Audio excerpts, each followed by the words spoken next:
हरे भरे पहाड़ों और बहती नदियों के बीच एक खूबसूरत राज्य था जिसका नाम नोवा था। यह राज्य दिखने में तो खुशहाल था, लेकिन इसकी शांत गलियों में कई छुपे हुए दुख बसे थे।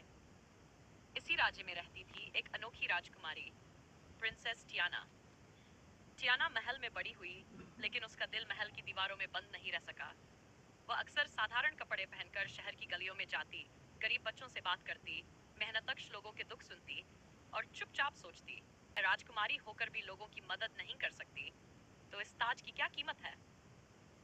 उसकी माँ, एक समझदार रानी, हमेशा कहती थी, बेटी, सच का रास्ता आसान नहीं होता, लेकिन यही रास्ता राज्य और लोगों को मजबूत बनाता है। टियाना जल्द ही इस बात का मतलब समझ गई। एक रात नोवा में अजीब बदलाव होने लगे। कुएं सूखने लगे, फसलें मुरझाने लगीं और लोगों के दिलों में डर फैल गया। उसी रात टियाना ने अपने सपने में एक धीमी आवाज सुनी, अगर तुम राज्य को बचाना चाहती हो तो सच को ढूंढो। Close quote. अगली सुबह सूरज निकलने से पहले ही टियाना मनाही वाले जंगल की तरफ चल पड़ी। वह जंगल जिसके बारे में कहा जाता था कि जो वहां जाता है वह बदलकर लौटता है। जंगल के बीच में एक पुराना कुआं था जिसका पानी चांदनी में चमक रहा था। अचानक पानी में हलचल हुई और एक सुनहरी आंखों वाला मेंढक सामने आया। वह बोला, पढ़ने की जरूरत नहीं राजकुमारी, मैं नोवा का वह रहस्य हूँ जिसे सालों से छुपाया गया है।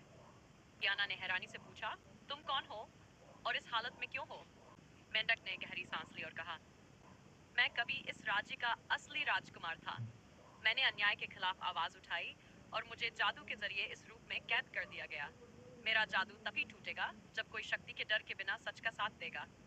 यह सुनकर टियाना चुप हो गई। उसे पता था कि अगर उसने सच बोल दिया तो उसका ताज खतरे में पड़ सकता है, लेकिन उसने दिल में फैसला कर लिया। अगले दिन महल के बड़े प्रांगण में सभी इकट्ठे थे, दरबारी, मंत्री और आम लोग। टियाना ने सबके सामने वह सच बताया जो सालों से छुपाया जा रहा था। कुछ लोग नाराज हुए, कुछ डरे, लेकिन लोगों की आंखों में उम्मीद जग गई। इसी पल जमीन हल्की सी कांपी, जंगल की तरफ से रोशनी आई और तेज चमक के साथ मेंढक इंसान में बदल गया। अब वह एक भला और सम्मानित राजकुमार था।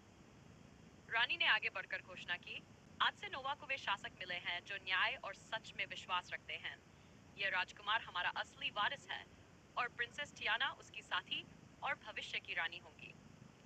लोग खुशी से नारे लगाने लगे। टियाना ने राजकुमार की तरफ देखा और मुस्कुराकर सोचा, असल ताकत ताज में नहीं बल्कि सच और साथ में है। Close quote. और इस तरह नोवा को एक राजकुमार और एक राजकुमारी मिले जो न केवल सिंहासन के अधिकारी थे बल्कि लोगों के दिलों के भी शासक बन गए। कहानी का अंतिम संदेश, जहां सच और हिम्मत साथ हो वहां जादू की भी जरूरत नहीं रहती।